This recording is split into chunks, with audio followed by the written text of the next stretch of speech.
Le prochain séminaire s'intitule L'éducation aux politiques en Abya Yala. À ce séminaire vont participer Gina Tézé. Gina est professeure titulaire à la Faculté des sciences de l'éducation de l'UQAM. Elle est aussi co-titulaire de la chaire UNESCO Démocratie, citoyenneté mondiale et éducation transformatoire. Elle est formée en sciences biologiques, en toxicologie et en sciences de l'éducation. Elle s'intéresse à l'éducation transformatoire, émancipatoire, personnes en situation de vulnérabilité multiple, notamment celles qui résultent de dynamiques systémiques de domination, d'oppression et d'exclusion. Ses travaux et publications s'inscrivent dans les perspectives sociocritiques telles que les féminismes, les antiracismes, les pédagogies critiques et les théories décoloniales. Socialement engagée, elle a été l'une des lauréates du mois de l'histoire des Noirs de la ville de Montréal. Il va y avoir également Marie-Michèle Voyer, qui est finissante à la maîtrise en sciences de l'environnement, ici même à l'UQAM. Elle est agente de recherche au Centraire, ainsi qu'au Centre d'études en responsabilité sociale et éco-citoyenneté, le CERCE. Ayant œuvré une vingtaine d'années à la gestion dans les domaines de la santé et des communications, elle participe aux travaux d'équipes de recherche sur les éthiques du care et de la conservation et de la diversité bioculturelle. Tout particulièrement, elle s'implique auprès d'acteurs sociaux de la communauté Innu de Pessamit, sur la côte nord au Québec. Et finalement, Roméo Gongora, qui est un artiste et professeur en approche critique des diversités culturelles à l'École des arts visuels et médiatiques de l'UQAM. Il détient un doctorat en art de Goldsmith de l'Université de Londres. Il est le cofondateur du Centre d'art et de recherche sur les diversités culturelles, favorisant les dialogues interculturels, et dirige le laboratoire d'art et de recherche décoloniaux, LabArt, à l'UQAM. Ou LabArt, pardon, je ne sais pas comment on le prononce. Je pense que c'est accepté. D'accord. Depuis 2008, il mène des projets collectifs en interaction avec la sphère sociale, intégrant la politique et la pédagogie dans la pratique de la performance. Récipiendaire de nombreuses bourses, il a collaboré avec le Musée d'art contemporain de Montréal et avec plusieurs musées ailleurs dans le monde. Merci, cher Hugues. Merci. Kwei, tout le monde. Merci infiniment d'être là, à la fois en présence et aussi avec nos collègues et amis qui sont à distance peut-être, mais près du cœur, je pense, quand même. J'aimerais d'abord remercier Marie-Michel et Roméo d'avoir accepté de se joindre à moi pour ce panel intitulé Éducation aux politiques en Abya Yala. Je pense que Marie-Michel et Roméo ont trouvé que moi je le pensais d'abord avant cela, mais je pense qu'ils étaient d'accord avec moi que leurs intérêts, leurs travaux, donc rencontraient bien ce thème, faisaient bien écho à ce thème d'éducation aux politiques en Abya Yala. Avant de commencer, j'aimerais dire que les sujets que nous allons aborder, finalement, sont des sujets sensibles, sont des sujets qui peuvent heurter, en tout cas qui peuvent provoquer des émotions négatives, des émotions fortes, etc. Et en ce sens-là, j'aime bien citer notre chère poétesse Innu, Natacha Canapé-Fontaine, dans son recueil de poèmes qui dit « N'entre pas dans mon âme avec tes chaussures. N'entre pas dans mon âme avec tes chaussures. » Donc, je pense qu'avec une telle demande, une telle supplique, je pense qu'on peut tout de même oser aborder ensemble, en dialogue, dans un esprit de dialogue, les sujets les plus sensibles, les plus controversés. Du moins, je l'espère avec vous. Voilà. J'aime bien débuter avec une inspiration, donc je suis bien sûr inspirée par Natacha Canapé-Fontaine et aussi par cette personne, Maya Angelou, qui s'est dit elle-même une femme phénoménale, vous voyez le genre. Alors, Maya Angelou nous dit que c'est en marchant le chemin que l'on trouve le chemin. En ce sens-là, on peut se dire que vivre, c'est cheminer et que notre vie, la vie, c'est le chemin que nous traçons, le chemin que nous marchons. Et je trouve que cette citation de Maya Angelou fait écho justement au thème de l'éducation aux politiques en Abya Yala. Maintenant, le contexte. Pourquoi Abya Yala?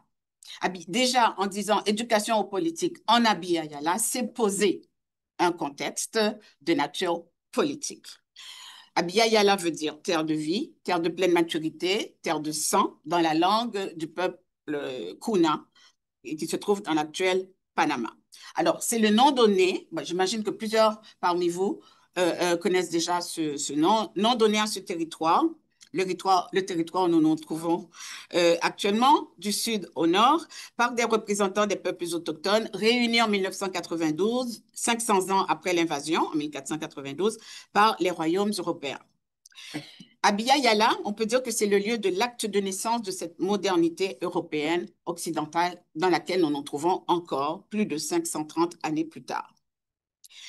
Abya Yala veut dire invasion territoriale, confiscation de territoire, spoliation, exploitation, mise en esclavage, violence multiple, génocide. Abya Yala s'est bâti selon une entreprise de colonisation, de colonie et de colonialité.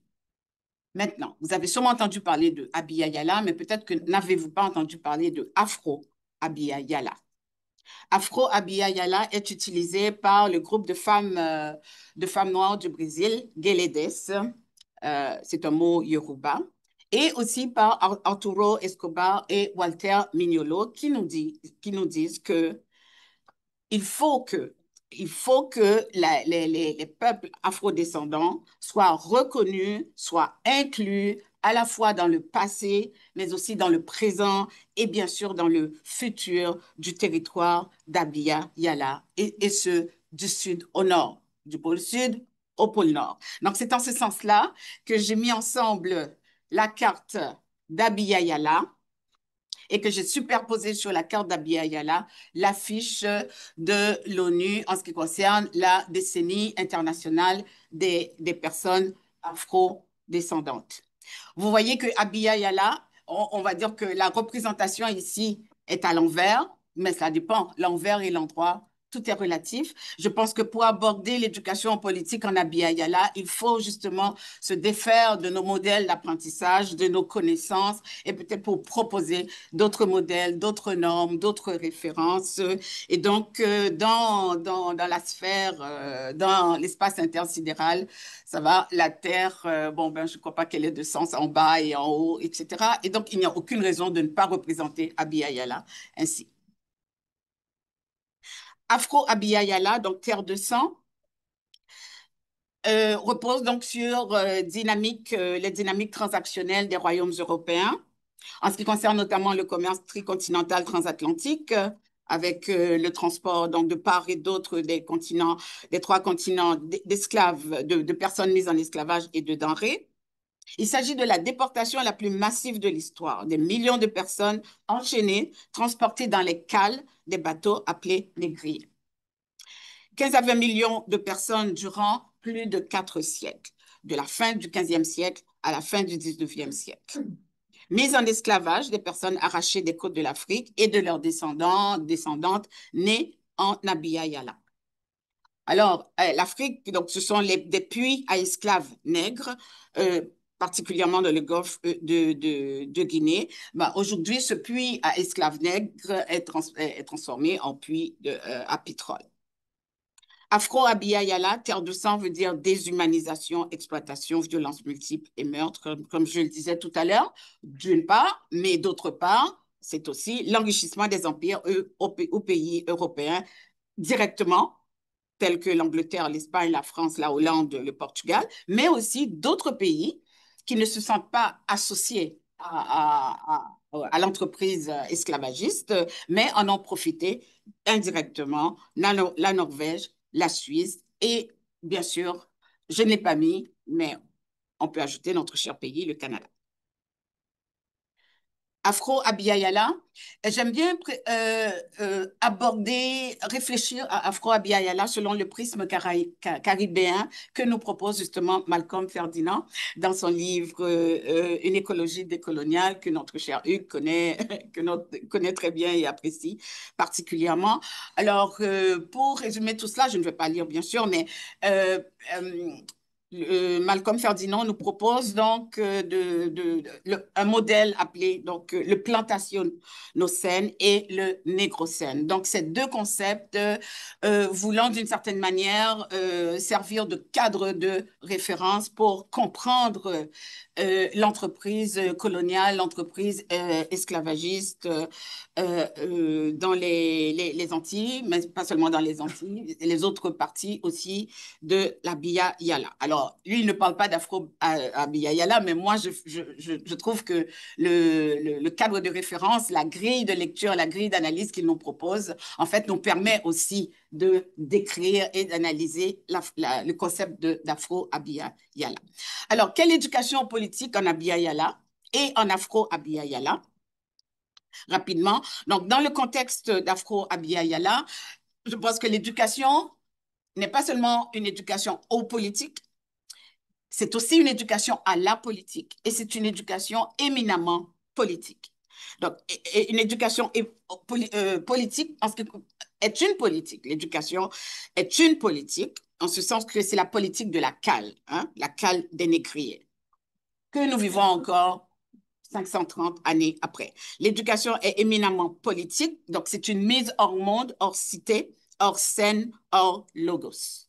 Et nous en savons quelque chose dans l'académie. L'éducation suppose un rapport inné. Je dis inné, je prends le risque, en tant que biologiste, je prends le risque de dire inné, mais en fait, c'est une boutade. Mais on peut dire, ce n'est pas inné. Mais ce rapport à la politique, finalement, ces personnes-là le vivent du berceau à la tombe. L'éducation suppose aussi un rapport, entre guillemets, inné, en tout cas du berceau à la tombe, aux politiques. Hein? Donc, aux politiques, dans le sens du grec polis, qui veut dire cité, et donc une appartenance ou une non-appartenance, une difficulté d'appartenance à toutes les cités possibles, que ce soit des cités plus proches ou des cités plus distales, donc plus locales et aussi plus proximales et aussi les cités plus distales et donc toutes les citoyennetés sont impactées par ce rapport du berceau à la tombe dans le contexte d'Afro, Abia Yala. La politique par le bas, ce qu'on appelle le politique par le bas en Afrique noire est un livre dont l'un des auteurs est Achille Mbembe, personne bien connue dans les études décoloniales dans les pays, dans la littérature africaine subsaharienne.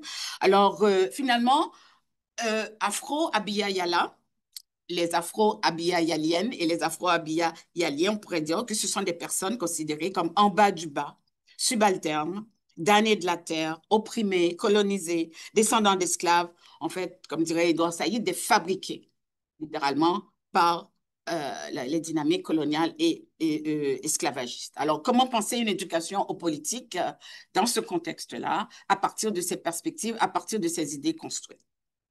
Donc, les perspectives, une éducation à la politique, aux politiques et une éducation politique. Alors, on ne laisse tomber rien, même si le thème du colloque, c'est l'éducation aux politiques. Mais je pense que dans le cas de Abia Yala, les autochtones du pays, et dans le cas d'Afro Abia Yala, les personnes importées, entre guillemets, pour l'esclavage, je crois qu'il faut prendre au corps les trois. Alors, je m'inspire bien sûr de plusieurs personnes, notamment Jean Sioui, avec son livre J'avance mon chemin, hein, un Wendat, des chemins qui cheminent, la chanson que vous connaissez sûrement, vous êtes trop jeune peut-être, chanson de Georges Moustaki, Le chemin de la liberté, une biographie de Booker T. Washington, le responsable du wokisme, qu'on connaît bien aussi, Le chemin des femmes, livre qui a été écrit par une philosophe féministe, les chemins de travers, qu'on connaît bien avec notre regretté Serge Bouchard. Donc, tout ça, ce sont des manières donc, de prendre la métaphore du chemin, en tout cas pour penser l'éducation aux politique. Alors, c'est ça. L'idée, c'est de prendre des méthodologies. Et vous savez, dans méthodologie, odos veut dire chemin en grec. Donc, l'idée même d'adopter une méthodologie, c'est de tracer le chemin par lequel nous voulons passer pour atteindre un but, pour aller cheminer vers une finalité. Je vais terminer avec donc l'invitation qui a été faite à Marie-Michel et à Roméo. Donc, c'est d'une certaine manière de tracer des chemins. Donc, nos 3 chemins, on pourrait dire qui sont des chemins décoloniaux, peu ou pas, ou pro, ou passionnément, mais en tout cas, un tout petit peu. Et nous nous trouvons en territoire d'Abya Yala et en Afro-Abya Yala. Roméo, un petit peu plus au sud, en Amérique, un petit peu plus au sud d'Abya Yala, au Guatemala. Au Guatemala. Moi, un petit peu plus au centre, l'extrême centre, comme dirait notre conférencier, Alain Denon, dans les Caraïbes, en Haïti, et Marie-Michel, plus au nord, ici même au Québec, et notamment avec la communauté des Inuits de Pessamit. Et donc, Roméo va nous proposer donc son chemin décolonial par le corps et les mouvements sociaux. Marie-Michel va nous proposer son chemin décolonial par une rencontre sensible, en tout cas. Et moi, je vais revenir tout à l'heure avec mon chemin de l'émancipation par le marconnage. Alors, je vais laisser la parole à Roméo. Merci beaucoup, Gina, pour cette belle introduction et merci à vous aujourd'hui d'être présente et présent. Donc, aujourd'hui, je viens vous parler en tant qu'artiste visuel. Bon, j'ai plusieurs uniformes, hein, plusieurs costumes, professeur, directeur aussi du laboratoire, là-bas. Et aujourd'hui, donc, je viens vous parler comme artiste visuel. Je suis né à Montréal de parents guatémaltèques et mon travail artistique est traversé par cette expérience migratoire. Je cherche à créer des espaces de co-création pour interroger les structures coloniales qui traversent nos institutions, nos corps et nos récits. Ce panel initié par Gina nous invite à repenser l'éducation à la politique, aux politiques, l'éducation politique, à partir d'une perspective abya-yalienne, c'est-à-dire depuis les réalités historiques, culturelles et politiques des peuples autochtones, afrodescendants et diasporiques de ce territoire continental. Cela implique un déplacement des références habituelles pour faire place à des savoirs situés, incarnés et résistants.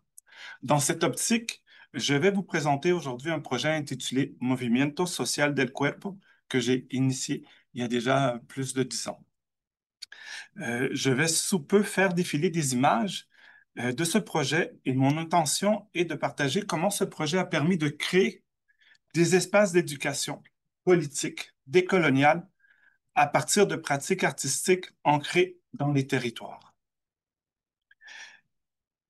Ainsi, entre 2011 et 2013, j'ai mené ce projet intitulé Mouvement social du corps dans 4 pays d'Amérique latine, l'Argentine, le Brésil, la Colombie et le Pérou.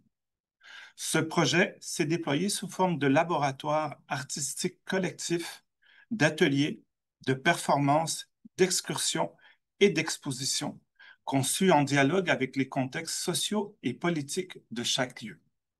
Chaque laboratoire s'est construit en collaboration avec des universités locales. Mon intention n'était pas de proposer un projet sur ces communautés d'Amérique latine, mais de créer des situations avec elles et eux, des situations de coprésence, d'écoute et d'expérimentation. Ou avec les personnes participantes, nous pouvions retravailler ensemble des tensions vécues localement, la mémoire, les réformes éducatives, l'exploitation minière, l'impérialisme culturel ou religieux. L'idée était d'habiter le politique par le corps dans l'espace partagé. Pour vous donner un exemple, à la Universidad Nacional de Córdoba, le laboratoire s'est articulé autour de la mémoire de la réforme universitaire de 1918, un mouvement étudiant qui revendiquait une éducation publique gratuite, laïque et démocratique. En collaboration avec le CEPIA, Centre de recherche et de création artistique rattaché à la Faculté des Arts de l'Université, et la Casa de la Reforma, un espace muséal et de mémoire historique.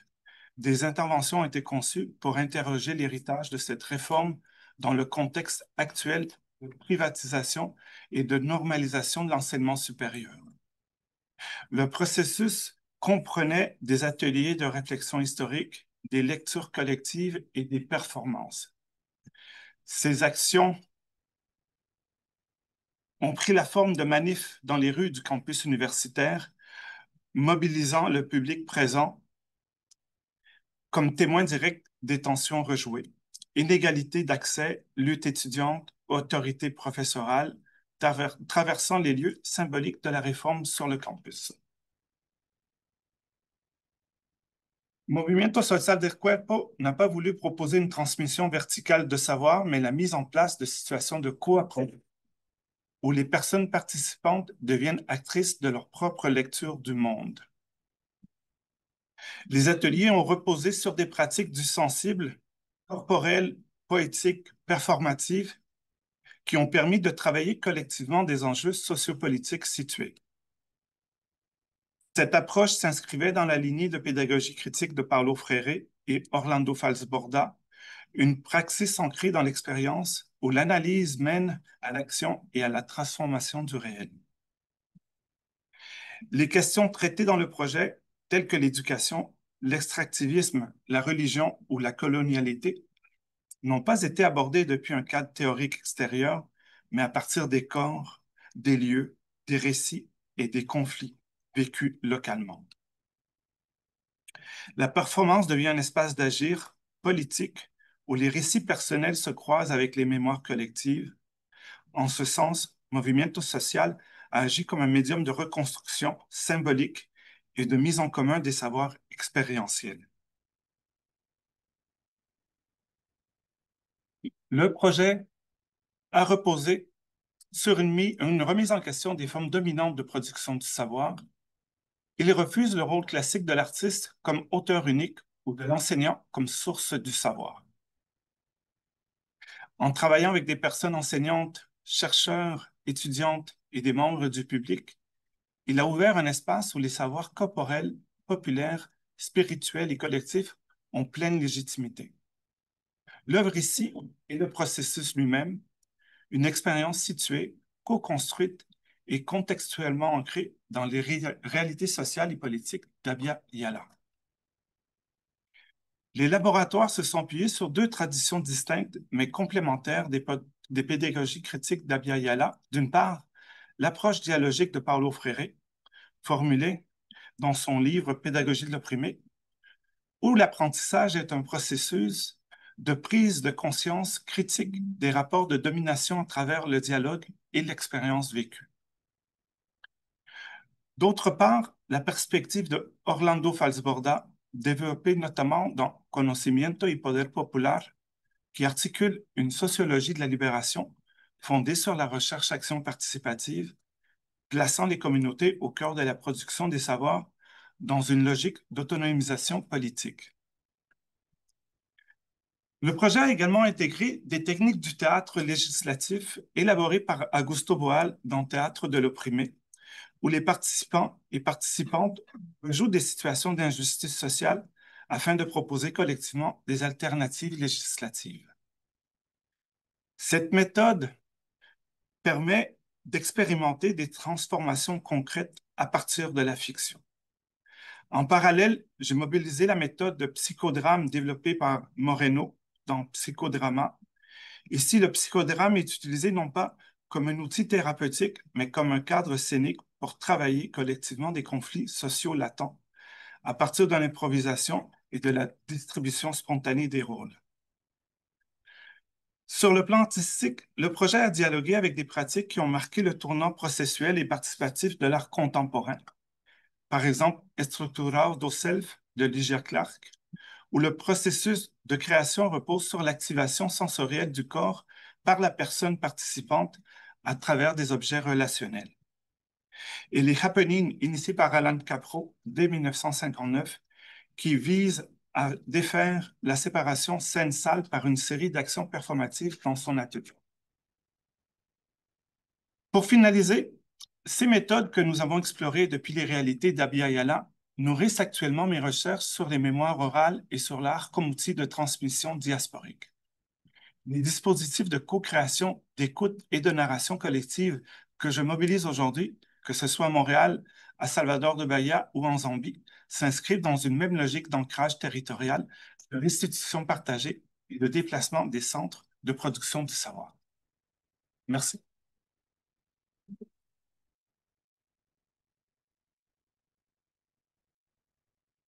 Roméo, à ton tour, Marie-Michel. C'est parti.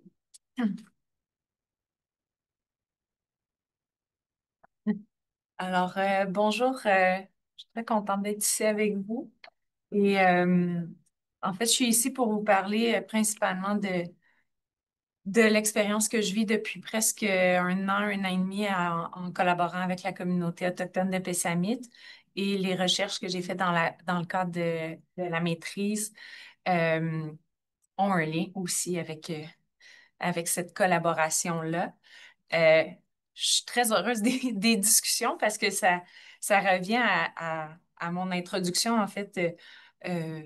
Benoît, ce matin, M. Urgili, je crois, parlait de revenir, en fait, à des critiques de l'écologie politique qui ont été formulées par Bruno Latour dans son mémo sur la nouvelle classe écologique. Donc, ces jeunes dont Benoît parlait ce matin, il l'appelle la nouvelle classe écologique.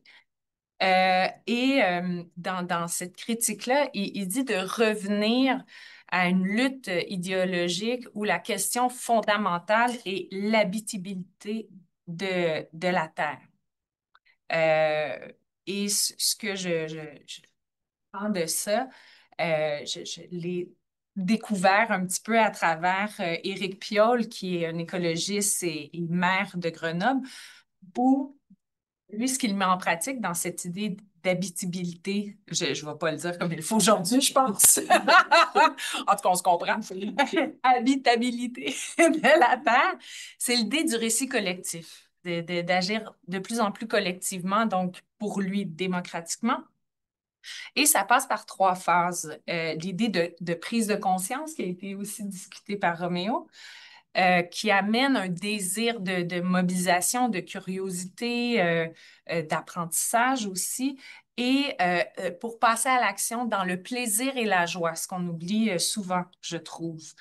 Je me suis rattachée à ces deux perspectives-là parce que c'est exactement ce que je vis à travers la rencontre. Une vraie rencontre sensible euh, dans la communauté autochtone de Pessamit. Et pour moi, c'est vraiment une manière de repenser cette habitabilité-là parce que je ne l'ai pas, j'ai pas été éduquée et je n'ai pas reçu peut-être un cadre qui m'a permis de la penser autrement qu'avant cette rencontre-là. Alors, c'est une rencontre qui se veut physique, donc dans la mouvance, c'est-à-dire d'aller à la rencontre dans leur territoire, leur réalité, leur contexte, où j'apprends ce que ça veut dire habiter pour eux. Donc, ça se passe vraiment autrement.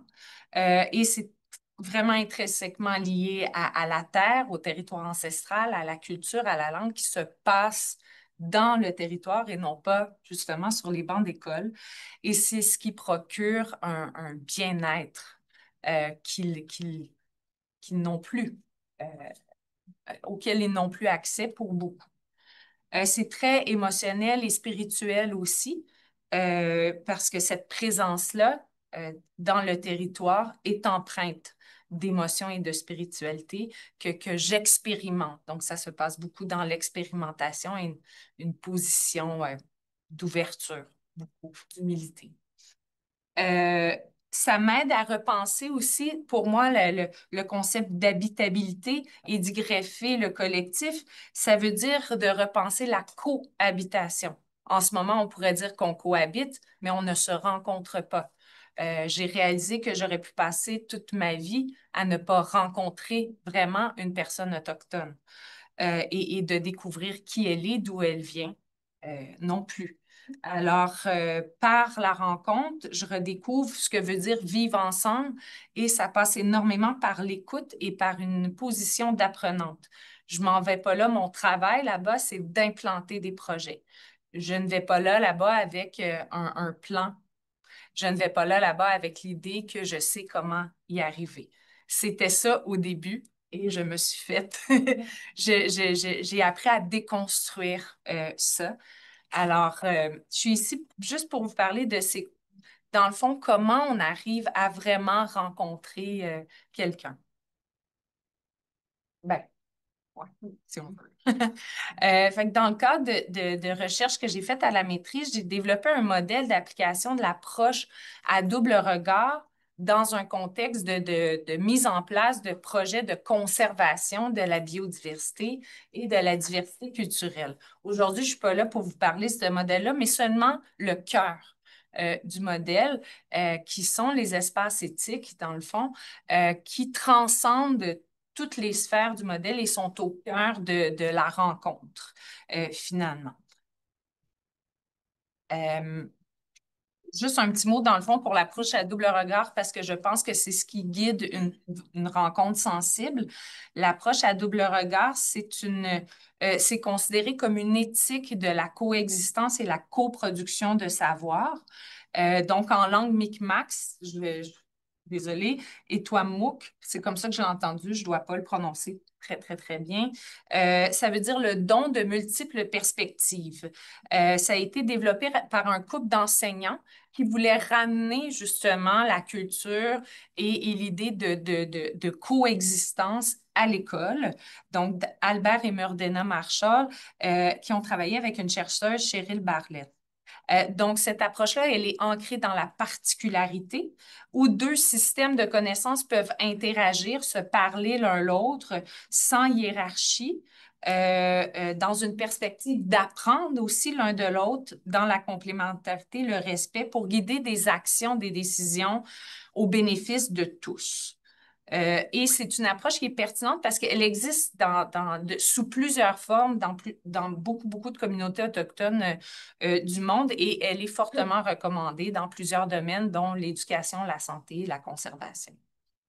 Alors finalement, les espaces éthiques, ce sont des espaces de rencontre qui, dans certains contextes, tentent d'être imposés par les Allochtones, dire on a besoin d'un espace de rencontre sécuritaire, mais ce n'est pas comme ça que ça se passe. C'est des espaces qui peuvent être informels et où les communications devraient donner place à la culture, aux langues autochtones pour qu'il y ait vraiment une place privilégiée et qu'on puisse s'immerger en tant qu'allochtone pour mieux comprendre l'autre. Donc, pour moi, c'est vraiment un processus décolonial où la prémisse, c'est une position de curiosité, mais c'est une ouverture et une réflexivité d'être capable de me critiquer moi-même pour dire, ben, il y a d'autres visions du monde, il y a d'autres façons d'apprendre, de faire aussi. Et c'est résumé par un chef de Wewemikong, une communauté Anishinaabe de l'Ontario, par le concept de la relationnalité. C'est-à-dire que deux personnes entrent en conversation et ils doivent se connaître, se respecter pour communiquer librement avec leur culture, avec leur éducation et donc s'éduquer mutuellement. Et je reprends aussi l'idée de... J'ai mis une grimace dans volontairement dans le modèle parce que la particularité, je trouve ça essentiel qu'on soit capable d'être en relation et s'adapter avec qui on est en contact. Donc, chez les Inuits, c'est l'humour qui est très, très, très, très présent.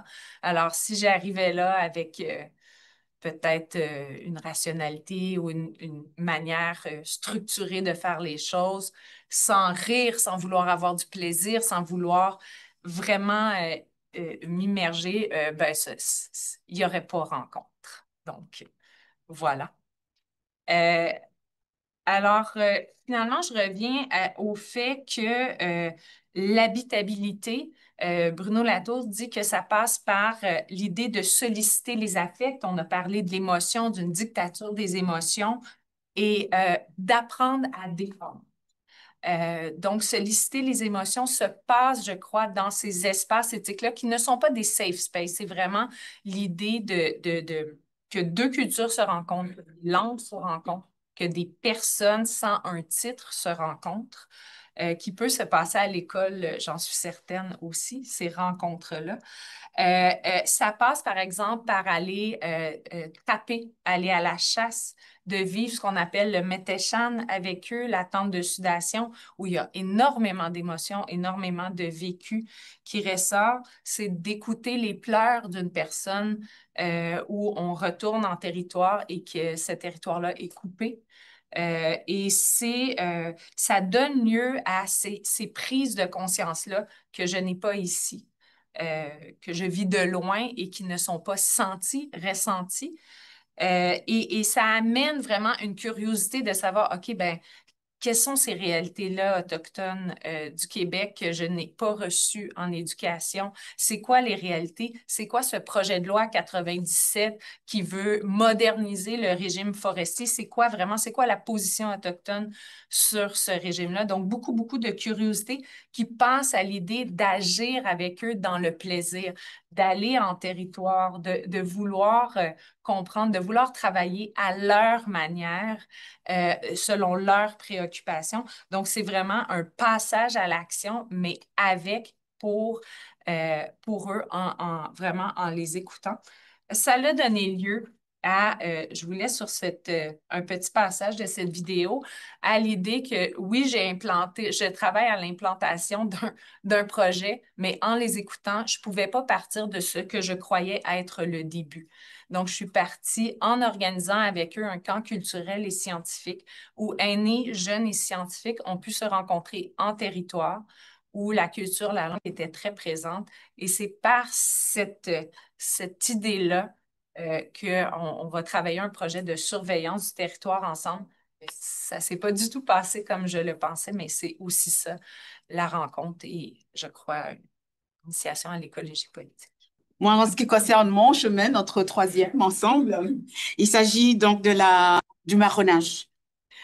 Quand il s'agit de marronnage, bien sûr, il s'agit de chemin. Hein? Les marrons, les marronnes empruntent des chemins et souvent ce sont des chemins inconnus. Ce sont des chemins qu'ils tracent au fur et à mesure qu'ils avancent le chemin, qu'ils marchent leur chemin effectivement. Le marronnage, pour moi, est un processus d'émancipation. Et j'attire votre attention sur l'étymologie du terme émancipation. J'aime bien le dire. Donc, le « et » privatif, on enlève, on ôte.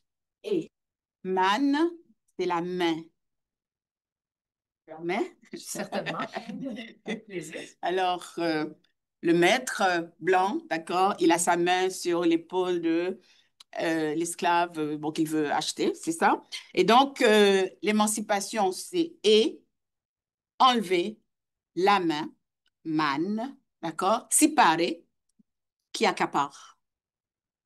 Et voilà. Et donc, étymologiquement, c'est un acte de libération, c'est un acte de pouvoir, de reprise de pouvoir sur soi. Le marronnage, donc, vient de l'espagnol cimarrón, qui veut dire la fuite des bêtes sauvages. Mais ça a été finalement associé à la fuite des personnes mises en esclavage.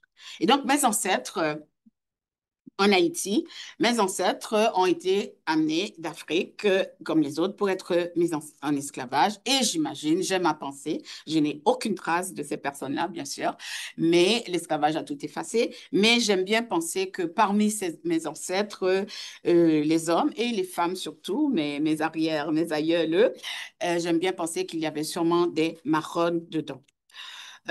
Parmi eux.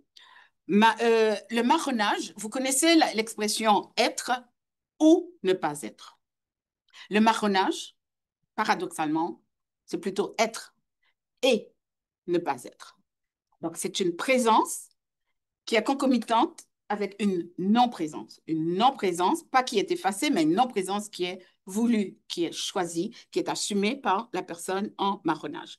Le marronnage est à la fois une dynamique, un processus, c'est toute une vie, c'est un chemin de résistance, dire non à la plantation. C'est un chemin de résilience, c'est la quête de la liberté et donc pouvoir renaître à la liberté. Et c'est aussi un chemin de reliance parce qu'on ne peut pas survivre seul en marronnage, donc il faut se relier nécessairement aux autres marrons, mais il faut rester relié aux autres qui sont encore sur la plantation et qui sont probablement de futurs marrons, futurs marrons. Et donc, être et ne pas être, c'est une présence paradoxale parce qu'en même temps, il y a servilité, docilité, passivité. Donc, on est en train de servir les maîtres. On est en train de servir les maîtres, donc servilité. Et en même temps, il y a l'attention sélective en quête de toute information qui pourra aider non seulement les personnes déjà en marronnage, pour pouvoir amener les informations la nuit venue aux personnes déjà en marronnage, mais ce sont des informations clés pour les personnes qui se préparent à marronner, donc pour savoir quelles sont les dispositions prises par les colons, par l'entreprise coloniale, etc., et quels sont les marrons qui sont à la suite desquels qui sont pourchassés par des chiens, etc. Donc, vous voyez comment est-ce que en même temps la personne est là, son corps est dans une attitude de servilité extrême et en même temps son esprit est dans une attitude d'émancipation déjà, de libération en même temps. Attention sélective, donc à la fois pour le marronnage et la préparation du marronnage, donc ce que j'appelle le pré-marronnage. Donc, c'est tout l'être qui est en service, c'est tout l'être en même temps qui est en liberté. Et donc, c'est une éducation aux politiques, à la politique, et c'est une éducation politique, le marronnage. En ce sens-là, c'est une éducation au risque. Il faut risquer. Et quand on dit risque pour le marronnage, c'est le risque de la vie ou de la mort. Parce que beaucoup de marrons étaient pourchassés, comme je le disais, par des chiens, ça va, et souvent étaient déchiquetés, littéralement, lorsque ces chiens-là les retrouvaient. Donc, les chiens envoyés par les maîtres colons. C'est une éducation aussi à l'environnement. Et des environnements inconnus représentent aussi des risques. Donc, c'est une éducation au risque de l'environnement. Ce sont des paysages inconnus pour la plupart, puisque ces personnes-là sont esclaves, donc enfermées dans une plantation, sur une plantation, dans une habitation.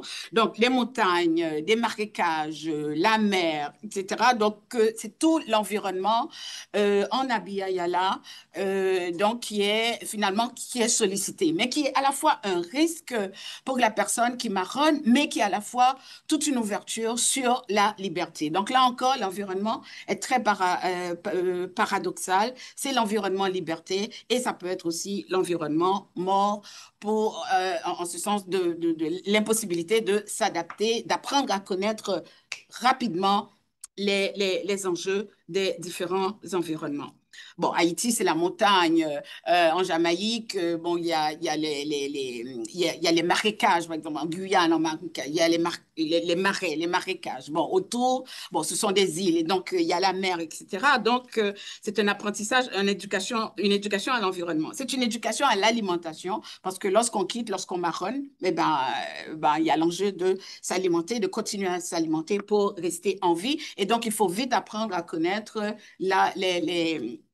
les ressources, donc les plantes, les plantes, tout ce qui constitue la faune, la flore comestible de l'environnement. C'est une éducation aussi à la santé, parce que le plus souvent, le marronnage crée des blessures, ça va. Et donc, à ce moment-là, il faut savoir comment se soigner soi-même, seul ou avec d'autres les cases, ou pas les cases, mais les habitations développées par les marrons et les marronnes en situation de marronnage. C'est une éducation aux luttes D'accord? C'est une éducation à l'autodéfense, c'est une éducation à la citoyenneté. Et là, la cité, bon, on comprendra que donc citoyenneté, cité, police, politique, ça va, mais ce sont des cités maintenant nouvelles que les personnes marronnes vont élaborer, créer, recréer, co-créer dans des environnements qu'elles ne connaissent pas nécessairement. Et donc, c'est une éducation holistique, cette éducation politique prend tout le corps. Roméo vous a parlé du corps, le mouvement social. Donc, tout le corps est pris. La corporéité est en jeu dans cette éducation aux politiques en Abya-Yala par le marronnage. Mais aussi, pas seulement la corporéité, l'affectivité. C'est tout l'être. Donc, la corporéité, l'affectivité, l'intellectualité et la spiritualité. Ces quatre composantes fondamentales de l'être sont en jeu dans le marronnage. Et donc, les luttes, une éducation aux politiques, à la politique, une éducation politique, c'est une éducation qui engage l'être dans toutes ces composantes fondamentales. Et donc, moi, je vois le marronnage aussi comme épistémologie, hein, épistémologie décoloniale, on en avait parlé, épistémologie certes critique, mais aussi éthique, mais aussi politique et décoloniale. La spiritualité, donc bien sûr, les marrons, les marronnes, je pourrais dire, heureusement, ce sont avec la mémoire des ancêtres, la mémoire de l'Afrique, la mémoire des cultures, etc., ont reformé dans cet espace d'Abya Yala leur spiritualité ancestrale africaine. Et cette spiritualité a été justement une source d'énergie, de combat, de confiance, etc., pour les aider à survivre sur la plantation avant de marronner et aussi dans le marronnage. Alors, notre question, c'était, est-ce que finalement, bon, je vous la pose aussi, peut-on penser une éducation politique à la politique? Une éducation politique en Abya Yala, en Afro-Abya Yala, sans passer par les perspectives décoloniales? Est-ce possible? On vous laisse bien sûr la question, mais vous comprendrez que nous, par nos trois chemins, nous y avons répondu en disant qu'une éducation politique en Abya Yala, en Afro-Abya Yala, d'accord, suppose d'adopter des perspectives décoloniales plurielles, bien sûr, des perspectives décoloniales par une éducation aux politiques qui va amener, donc, qui sera essentiellement faite de lutte contre la matrice de colonialité développée par Quijano. La matrice de colonialité comprend quatre pathologies, j'aime pas le terme, mais quatre pathologies sociales, mais qui vont devenir donc quatre programmes de lutte décoloniale. Alors, le premier, c'est le racisme, les racismes, notamment les racismes dont le racisme qui a été élaboré scientifiquement, ça va en ce qui concerne les autochtones et les personnes afrodescendantes en Abya Yala. Le deuxième, le classisme. Donc, le classisme, les racismes systémiques, on le comprend, d'accord?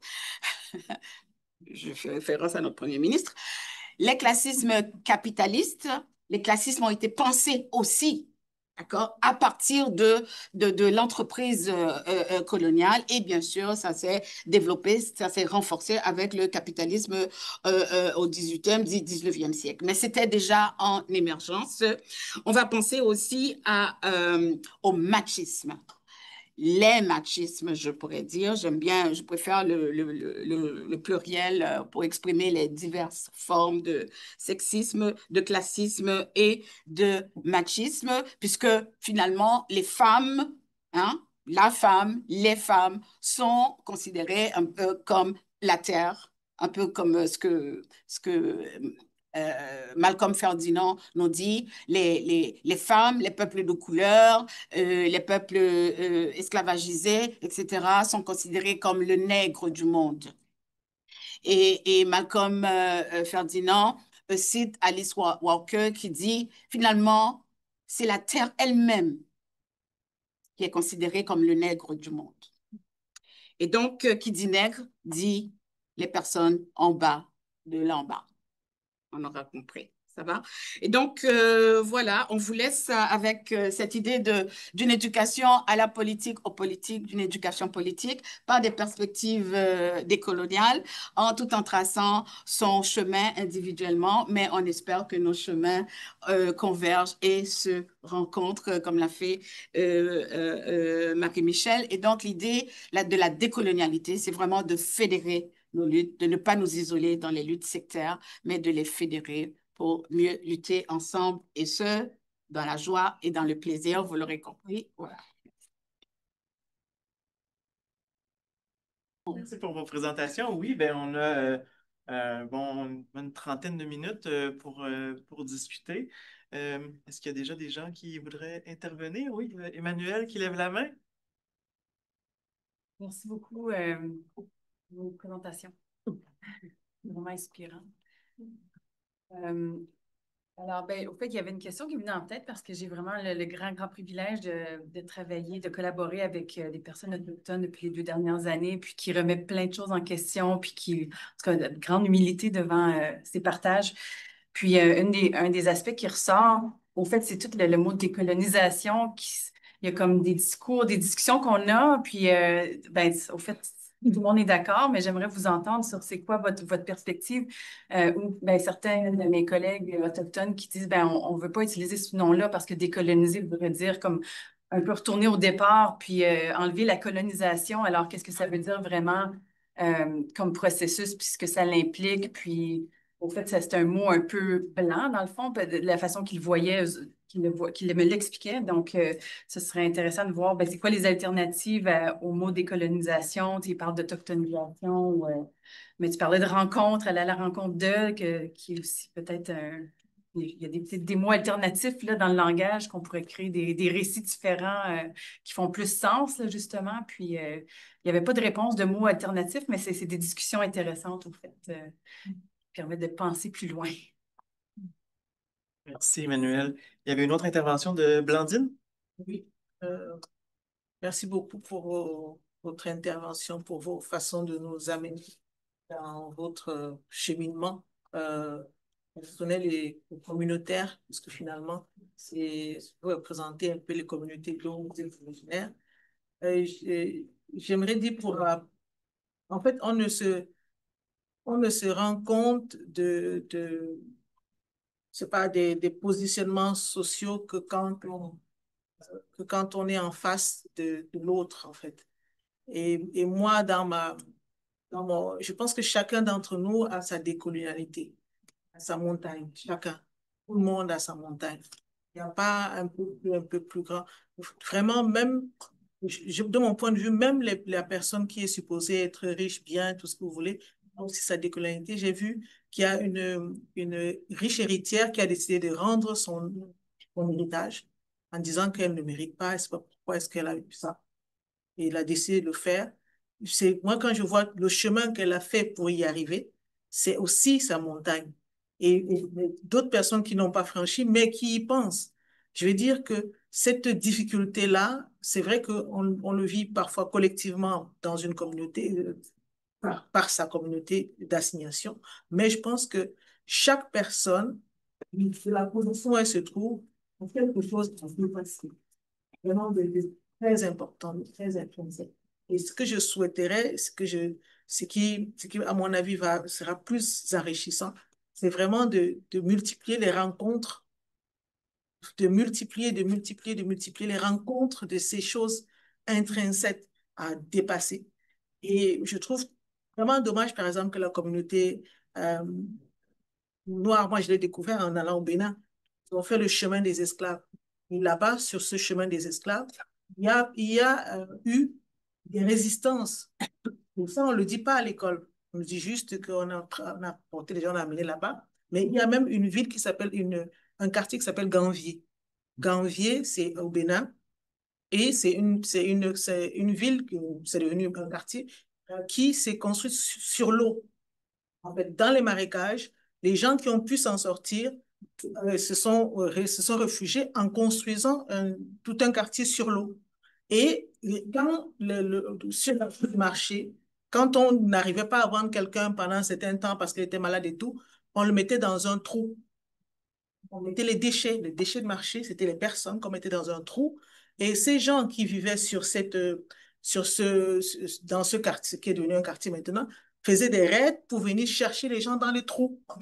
Et puis, plus ils cherchaient les gens dans le trou, finalement, on faisait le trou plus grand, c'est-à-dire on refusait qu'on vienne chercher les gens dans les trous. Je me dis, ces résistances-là, on n'en parle pas. Et puis, ces résistances du côté du colon, je suis certaine qu'il y a des gens blancs, tout ce que vous voulez, qui n'étaient pas pour ça. Pas du tout. Et ça, je pense que c'est en faisant les rencontres qu'on arrive à créer du gris. Essayons de créer du gris. Parce que là, ces choses toutes claires, toutes colorées, c'est ça qui nous perd nous-mêmes, en fait. Donc, et du coup, par rapport à ça, c'est vraiment un environnement à comprendre, à connaître, à s'appuyer dessus, à se rendre compte que c'est du gris pour vraiment évoluer. Si. Oui.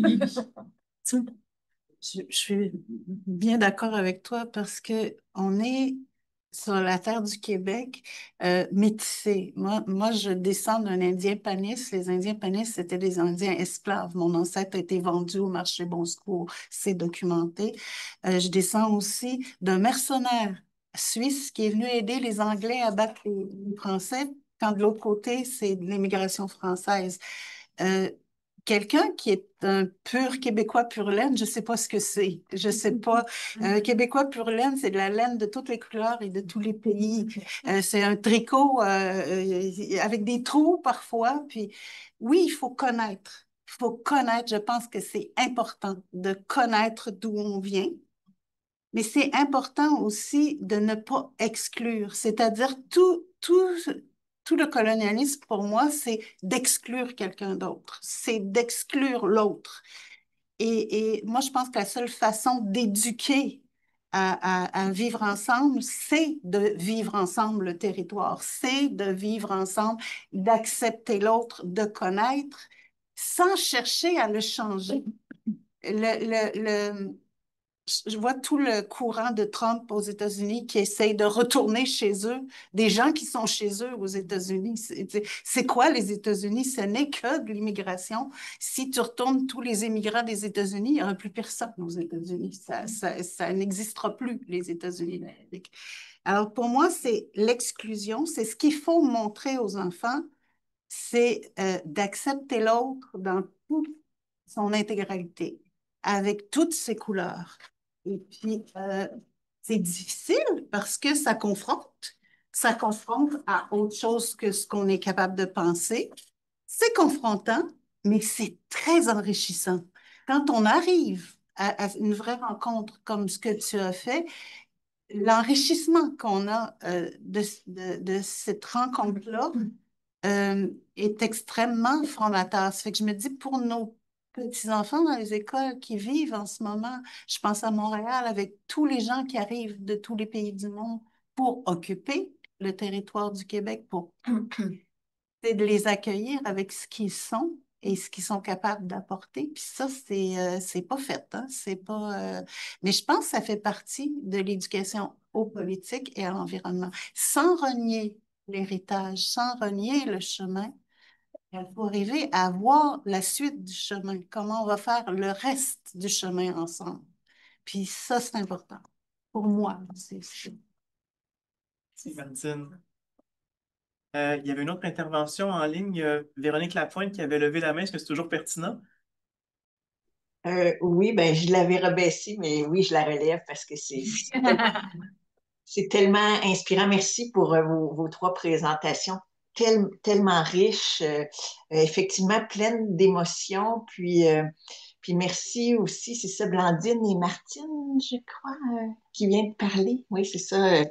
Euh, Moi aussi, c'est ça, c'est effectivement, puis Gina, je crois, tu l'as mentionné dès le début, hein, c'est des sujets sensibles et tout ça, mais justement, on est tellement, en tout cas, même à distance, je sens qu'on est tellement dans un espace propice pour justement pouvoir dialoguer puis échanger à propos de ces sujets sensibles-là, mais Ça me rejoint beaucoup, là, Blandine aussi, et puis Martine, et puis en lien avec ce que vous nous avez proposé, tellement émouvant. Euh, du fait que, oui, moi aussi, je crois que chaque personne a sa montagne. Puis la montagne est parfois évidente, mais parfois, puis souvent, est cachée. On ne sait pas ce que chaque personne a comme montagne. Puis c'est les présupposés, en fait. En philo pour enfants, on essaye aussi justement beaucoup d'essayer d'être conscient des présupposés qu'on a tous ou des fois, puis de ne pas faire de présupposés justement comme, tu sais, que justement, des hiérarchies entre les personnes les meilleurs ou les moins bons, ou ceux qui ont plus souffert ou moins souffert. C'est très difficile, je pense, de c'est ça, de quantifier la souffrance des gens.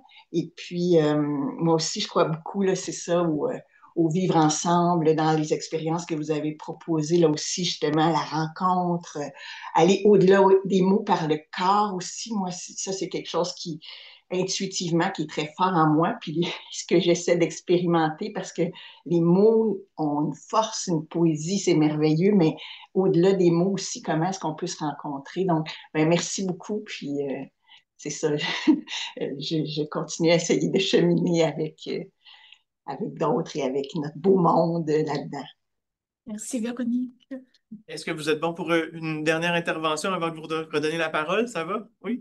Oui, je voudrais vous remercier beaucoup. C'était très fort pour moi et très émouvant de voir chaque récit personnel aussi et l'histoire de Afro Abia et Ala aussi, car je trouve que c'est très important aussi de réfléchir que oui, on doit trouver les gris, mais oui, l'histoire des peuples qui ont été fortement écrasés et qui sont encore écrasés, et ça existe encore. On voit ça en Palestine. Greta a été kidnappée hier soir avec d'autres activistes aussi. C'est pas ça. Ce que je voudrais dire, c'est que pour qu'on puisse trouver ces grilles-là, il faut en parler de cette histoire, de cette souffrance. Il faut reconnaître que c'est les gens et ses descendants, ils ont cette marque dans son corps, dans ces histoires, que les racismes systémiques, ils touchent complètement différent ces gens-là, les gens qui sont plus, qui font partie du status quo, dont le monde, on en parle le monde, il est fait par qui et pour qui. Et ces gens-là ne sont pas les par, ni les pour. Alors, oui, il faut donner la place, il faut les écouter, il faut accueillir si c'est la rage, si c'est cette émotion, car oui, ces corps, ces histoires ont été très, très, comment on dit ça, marqués. Ils sont empreintes les empreintes de la colonisation, de l'esclavage. Même si n'est plus des esclaves. Moi, je viens d'un pays où la plupart de la population était jusqu'à temps des populations noires, mais ils ne sont pas dans les sphères de pouvoir. OK? Et, pour ne pas utiliser les travailleurs qui étaient des esclaves, à la fin de l'esclavature, on a ouvert les pays pour recevoir les blanches d'Europe. Alors, on a les Italiens, aussi les Japonais, les colonels, tout ça, pour ne pas payer les Noirs, les peuples noirs en tant que travailleurs. Alors, c'est une histoire et aujourd'hui, il y a des conséquences. Alors, on ne peut pas seulement dire euh, que les peuples qui n'ont pas, les blanches, les personnes qui sont dans ce pouvoir, qui n'ont pas souffert jamais, ils n'ont jamais eu un regard quand on passe dans la rue, qu'une personne noire. J'ai des amis qui m'ont dit, j'utilise la lunette, sinon la police m'arrête. C'est juste, c'est une chose très marquante et ça existe aujourd'hui. Alors c'est ça, je suis compris pour tout ça que Gina a nous dit, car il faut prendre conscience de cette différence de vécu. On est dans la même ville, mais le vécu des gens qui souffrent les conséquences de cette colonisation, de cette exclusion de ce monde qui n'est pas fait pour eux, c'est différent. Ils vivent différent. Alors, il faut leur donner la parole. Il faut les écouter et tout ça. Et pour seulement une remarque, moi, j'ai vécu beaucoup avec des expériences avec le peuple de Guarani au Brésil. Et la musique, ce sont les mêmes accords. Et j'étais comme... Oh, c'est la même, ce sont les mêmes accords. Je pourrais vous montrer un chant et wow, je me sentais au Brésil dans les villages. C'est ça. Merci, Nancy. Merci. Merci. Alors, je ne sais pas s'il y a des éléments de réflexion que vous souhaitez partager suite aux interventions qui précèdent. Tu commences, Julia? Je pense que la première question. Oui, en fait, oui, le jargon, que je suis tout à fait d'accord, là, qui n'a pas été choisi, je pense, dans une communauté. Ben, en fait, quand je suis dans la rencontre ou que je suis là-bas, jamais je vais utiliser ces mots-là, à moins qu'ils m'en parlent, puis à moins que ça vienne d'eux. Moi, je sais pas c'est quoi le mot ou les mots. Pour moi, c'est une rencontre sensible, c'est un processus sensible et ça se passe dans une idée de double regard, de laisser place à, à l'autre, à leur savoir dans une mouvance qui n'est pas définie, puis tout ça. Fait que d'utiliser décolonial ou autochtonisation, je l'ai fait dans la recherche pour dire autochtonisation, pour moi, ça veut dire redonner la place. Mais est-ce que, tu sais, le sens de ces mots-là, je trouve qu'ils ont été, je pense pas qu'ils ont été définis par, c'est ça, nécessairement les gens avec qui je travaille dans la communauté. Donc, c'est ça, un jargon universitaire versus terrain, je crois que c'est deux choses différentes. Je comprends l'importance des mots et de définir et de donner un sens à un mouvement qu'on veut décolonial, par exemple, qui jette des intentions probablement bonnes, mais je resterai toujours à l'écoute de ce qui sort vraiment d'une population autochtone qui, quand ils sont sur le terrain, par exemple, en ce moment, il y a beaucoup, beaucoup de sit-ins, il y a beaucoup de blocages de routes contre le projet de loi 97. Est-ce qu'ils se disent, je suis dans un processus décolonial ou d'autochtonisation? Non.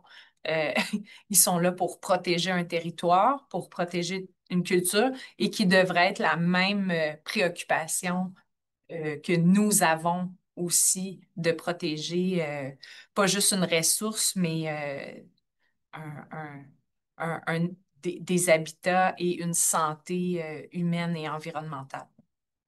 Je ne sais pas si ça répond à la question. C'est une vision. Moi, je me suis penché sur le terme décolonisation. Je pense qu'il y a une légère confusion, particulièrement en français, parce que ça fait référence à colonisation, tandis que les approches décoloniales font référence à quelque chose qui est beaucoup plus situé au niveau épistémologique. D'accord? C'est le monde des idées, c'est des savoirs. Et la colonisation et décolonisation, c'est plus un rapport au territoire et aux politiques. Donc, je crois que c'est pour ça qu'il y a au niveau, particulièrement au niveau académique, il y a des tensions et des problématisations qui arrivent avec ça parce qu'on confond les termes. J'ai tendance à utiliser décolonialisation, c'est pour distinguer la différence avec décolonisation. Parce que c'est deux choses différentes. Et les approches décoloniales proviennent particulièrement de penseuses et penseurs du Sud. Euh, Certaines et certains du milieu académique, mais aussi plusieurs du milieu de terrain. Donc, en effet, il y a des grosses des critiques qui sont portées aux approches décoloniales par rapport à cette différence qui est portée par les peuples autochtones. Mais c'est complètement deux, c'est à la fois deux choses différentes, mais qui sont aussi, qui se combinent, qui travaillent ensemble. Donc, c'est la distinction que nous, au sein du Labarde, on travaille on pense beaucoup là-dessus parce qu'on est un laboratoire de recherche et d'art et de recherche des coloniaux. Et pour revenir à cette question de montagne, je pense que les grilles, tu le mentionnais ici, en effet, les grilles, c'est important de les voir, mais en même temps, il ne faut pas que ça devienne comme une illusion pour ne pas prendre responsabilité et de faire notre part de travail, de responsabilité dans ce travail de décolonialisation qu'on a soi-même, mais aussi socialement. Euh, Récemment, on avait une rencontre au Labarde où Pablo Martinez, un professeur à l'Université du Québec à Trois-Rivières, lui, il disait que ce gris-là, lui, il le voyait comme des codes binaires. Tu sais. Parce que c'est vraiment du binaire. Hein. C'est soit on est bon ou soit on est mauvais. Mais lui, il disait que c'était plutôt des 0 et des 1, comme dans les codes, et que ça devient comme, ça fait des choses très complexes. Hein. Et je pense que ça, c'est une autre façon de penser à ce gris-là. Euh, mais il faut le voir aussi que c'est un mouvement, en termes historiques, c'est un moment maintenant. On est en train de réclamer des choses. Fait que je pense c'est pour ça on ressent cette binarité en ce moment, parce qu'il y a des communautés entières qui ont été dépossédées et qui maintenant souhaitent avoir une justice sociale, réclament ça. Fait qu'on est peut-être dans un extrême en ce moment, mais c'est une période historique, tu sais, dans 50 ans, on va le voir d'une autre perspective. Tu sais. Je pense qu'aussi, il faut garder ça en tête. Une période en ce moment, on vit là. Voilà mes commentaires. Oui. Juste avant, je sais pas, j'ai vu des sourcils froncés, juste pour voir s'il y a un besoin de précision. Très intéressante et moi, j'ai pas eu le temps de bien comprendre et écrire ce que tu as dit. J'aimerais bien si tu peux juste le répéter au niveau de la sémantique. Donc, à travers dans les approches décoloniales, on est dans le monde des idées. Et là, tu as fait une distinction après sur décolonisation, décolonialisation. C'est pas nécessairement, j'ai pas dit, je pense pas avoir dit le monde des idées. Hein. Oui, C'est plus au niveau épistémologique, parce que c'est pas seulement l'épistémologie, c'est pas seulement des idées, on l'a vu aujourd'hui entièrement, c'est aussi des actions. Hein. Ce que je dis, c'est il y a une confusion qui arrive particulièrement en français avec le terme décolonisation, parce que décolonisation fait référence aussi à la colonisation, qui, elle est en lien avec des questions de territoire et des questions politiques, sauf que la colonialité, c'est des enjeux épistémologiques, c'est le monde des savoirs. Donc, surtout dans le milieu académique, mais c'est aussi, on parle d'académie comme si c'était quelque chose, une forteresse fermée, mais en même temps, on sort dans la rue, puis on est aussi dans le savoir dans la rue. Hein. Et donc, c'est nous, comment on pense, c'est moi, comment je pense dans le quotidien. Et comment là-dessus, je fais un travail, parce que la décolonialité, c'est pas comme si un jour on devient une personne décoloniale, c'est un processus. Je pense qu'il y a... Décolonialité et décolonisation, finalement. Moi le terme que j'emploie, c'est décolonialisation. Ah, OK. Il y a décolonisation, il y a décolonialisation. On n'utilise pas décolonial ici. C'est ça. On peut dire aussi des approches décoloniales aussi. Mais c'est seulement pour faire une discussion, c'est plutôt une doute comme si j'étais comme qu'un élève, c'est pour apprendre. Je sais pas, j'ai pas la vérité, mais c'est que j'ai compris, je comprends un peu de cette décolonialisation. On peut, par exemple, dans le monde académique au Sud, c'était les idées d'Europe, d'Amérique du Nord, que c'était le status quo, et on ne prend pas en valeur et en considération la pensée, les recherches, ou même la pensée des communautés de là-bas. Ce sont d'autres langues. Alors, il faut penser à tout ça, d'autres cultures, d'autres langues. Et il faut comme que valoriser, c'est un peu comme que pourquoi on va emporter les savoirs si on a nos propres savoirs aussi. C'est un peu c'est pas le rejet, mais c'est aussi valoriser et amener à la discussion les valeurs, les saveurs, les savoirs du Sud un peu. Moi, à l'université ici, j'ai déjà entendu des professeurs dire on va faire une revue de littérature avec les auteurs d'Europe et d'Amérique du Nord. Et j'ai dit Mais pourquoi pas les auteurs du Sud ne sont pas Hmm. considérés? Ouais, c'est ça. C'est un savoir qui est vu en tant que colonisé, en tant que... Et c'est ça, ce sont des gens qui... Pourquoi je dois continuer à seulement avoir cette vision si la réalité, c'est un autre. Je ne peux pas emporter aussi toutes les théories et tout ça. Si je peux juste rebondir sur ce que vous dites, ce qui est revenu vraiment souvent en discutant, c'est justement comment parler en tout cas, un des deux mots, euh, des colonialités, s'il n'y a pas reconnaissance. Donc, reconnaissance des droits, reconnaissance des savoirs, reconnaissance d'être là.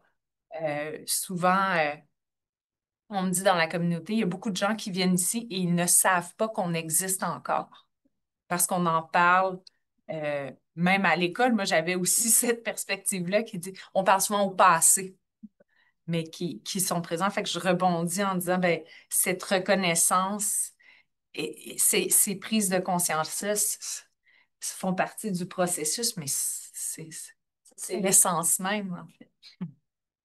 Un peu ce que j'ai pensé hier, il n'y a pas, on n'est pas dans les mêmes, alors il n'y a pas de dialogue.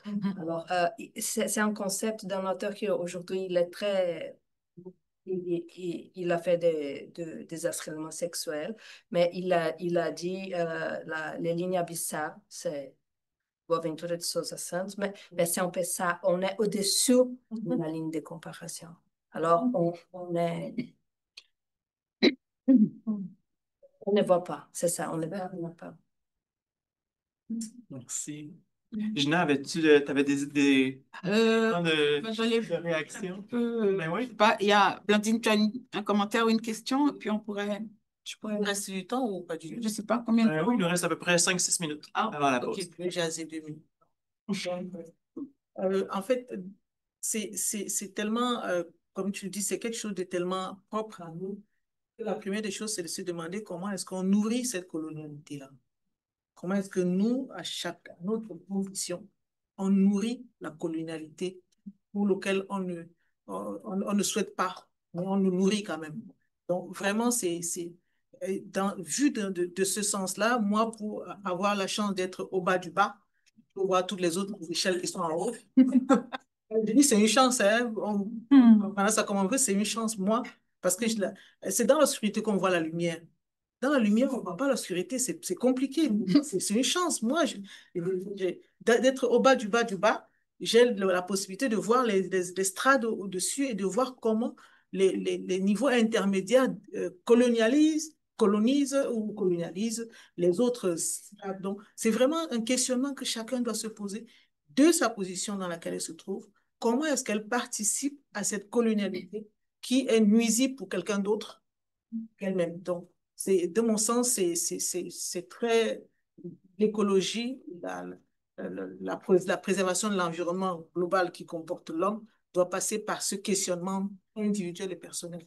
C'est mon point de vue. Merci.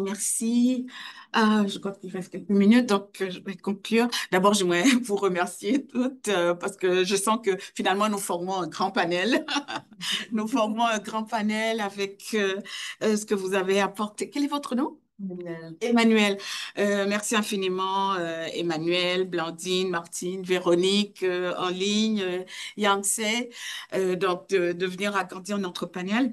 En ce qui concerne les concepts, j'aime bien citer Albert Jacquard qui dit « Nous ne voyons pas le monde avec nos yeux, nous voyons le monde avec nos concepts. » Et donc, les concepts, quoi que ce soit possible de tomber dedans un peu comme des pièges, mais en fait, les concepts sont des outils précieux, des outils de libération, sont des outils de compréhension, d'analyse, etc. Donc, c'est précieux d'avoir des concepts pour décrire, pour analyser, pour comprendre ce que nous sommes en train de vivre, pour comprendre le monde, comme dirait Paulo Freire, pour lire le monde, pour lire les mots MAUX et les mots du monde. On a besoin de concepts, ça va? Et donc, l'idée de subtiliser des concepts d'un groupe de personnes, en fait, c'est une violence inouïe.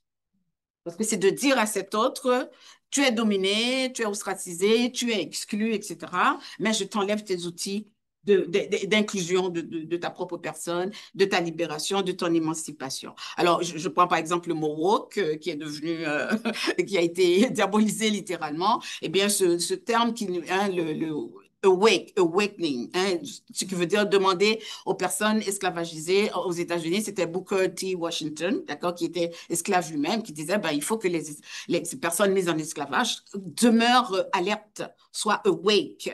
Mais mon Dieu, qu'est-ce qu'on peut demander d'autre que d'être awake? Est-ce qu'on veut être endormi devant les dynamiques de domination? Mais vous voyez comment est-ce que le mot woke a été diabolisé et enlevé, etc. Or, c'est un concept très important. Donc, des concepts, on en a besoin pour voir le monde, comme dit Albert Jacquard. En ce qui concerne, Blandine, tu parlais chacun a quelque chose à dépasser. Et j'aime bien aussi cette citation de didacticien des sciences décédé il y a peu, André Jordan, qui dit, bon, qui parlait des apprentissages en sciences et qui disait que, mais amener les élèves à dépasser il faut amener les élèves à dépasser leur conception première, mais on ne peut pas dépasser ce par quoi on n'est pas passé. Et donc, effectivement, on veut aller vers la transmodernité, comme dit Walter Mignolo. On n'est pas contre la modernité. On veut dépasser la modernité. On veut une transmodernité. Donc, avec les acquis positifs de la modernité, aller ailleurs, quelque chose, un mieux vivre ensemble, un bien vivre ensemble. Mais pour ce, il faut aborder la colonialité. Et c'est pourquoi la théorie, en fait, elle prend les deux. Ça s'appelle théorie de la colonialité, décolonialité. Parce que pour pouvoir s'inscrire dans des perspectives décoloniales, faut-il bien savoir contre quoi on lutte? La colonialité. D'accord? Donc, il faut dépasser on ne peut dépasser ce par quoi on n'est pas passé. Tu parles aussi, Blandine, de résistance. J'aime bien Malcolm Ferdinand propose comme résistance, l'importance de la résistance, mais aussi de la résilience, même si on n'aime pas le terme qui est galvaudé, mais c'est important, la résistance et la résilience. La joie et le plaisir aussi. D'accord? Et aussi la reliance. Il faut être relié au monde, aux autres humains et aussi aux autres non-humains. Et Malcolm Ferdinand nous parle d'archéologie de l'esclavage. Parce que nous ne connaissons pas cette histoire. Moi, je ne la connais pas. Je ne la connais pas. Mes ancêtres l'ont vécu. Mais moi, je ne connais pas cette histoire. Et donc, l'archéologie de l'esclavage, il faut la faire pour mieux comprendre les suites de cet esclavage qui sont encore bien vivants aujourd'hui. Cette année 2025, nous venons de terminer une première décennie 2015-2025, appelée Décennie internationale des personnes d'ascendance africaine. L'ONU a déclaré en 2015 donc cette décennie avec trois thèmes, le thème de la reconnaissance, le thème de la justice et le thème du développement pour les personnes d'ascendance africaine. Devinez quoi? À la fin de 2024, ça va, il y a quelques mois, l'ONU a vu que finalement, les objectifs poursuivis, bon, il n'y a pas eu tellement d'avancées. Beaucoup de gens ignorent encore que cette décennie a eu lieu. Ben, ils ont proclamé, donc l'ONU a proclamé une seconde décennie des personnes d'ascendance africaine. Donc, nous y sommes de nouveau et dans la première année de cette décennie. Donc, j'espère de tout cœur que ce panel, en tout cas, et d'autres, vos lectures, etc., vont vous permettre aussi d'être attentifs à cette seconde décennie. Martine, j'aime bien l'idée, donc, accepter l'autre, s'ouvrir à l'autre, mais sans se renier soi. Et donc, ce qui veut dire que nous co-construisons finalement nos identités, même nos identités personnelles, individuelles, sont aussi co-construites, en fait. Et donc, nos identités et altérités se construisent ensemble, en fait. Hein? Nous construisons un lien avec l'autre, un rapport avec l'autre. Et en ce sens-là, j'aime bien citer aussi la philosophie d'Afrique australe, Ubuntu, qui n'est pas de l'informatique, s'il vous plaît. Ubuntu, c'est une philosophie qui a été, bon, que Mandiba a beaucoup contribué à faire connaître. Et la philosophie Ubuntu dit « Je suis parce que tu es. Je suis parce que nous sommes. » Et vous voyez à ce moment-là, avec cela, c'est impossible de voir les identités sans altérité et de voir les altérités sans identité. Donc, les deux sont conjugués d'une certaine manière. Et donc, je vous invite à, justement, cheminer avec Roméo, Marie-Michel et moi, continuer le chemin ensemble. Nous sommes chacune sur un chemin, mais ce que j'espère de tout cœur, c'est que nos chemins vont comme ça, de manière sinueuse, converger de manière à pouvoir nous rencontrer justement dans les perspectives multiples décoloniales, mais aussi dans la joie. C'est important, cette joie. Il n'y a pas de lutte sans joie. Les luttes ne sont pas possibles sans joie. Et il y a Afua Cooper, elle est prof à l'université de Dalhousie, dans les Maritimes, ouais. Et elle parle de la Black Joy. La Black Joy, ce n'est pas pour les gens noirs, d'accord? Uniquement, d'accord?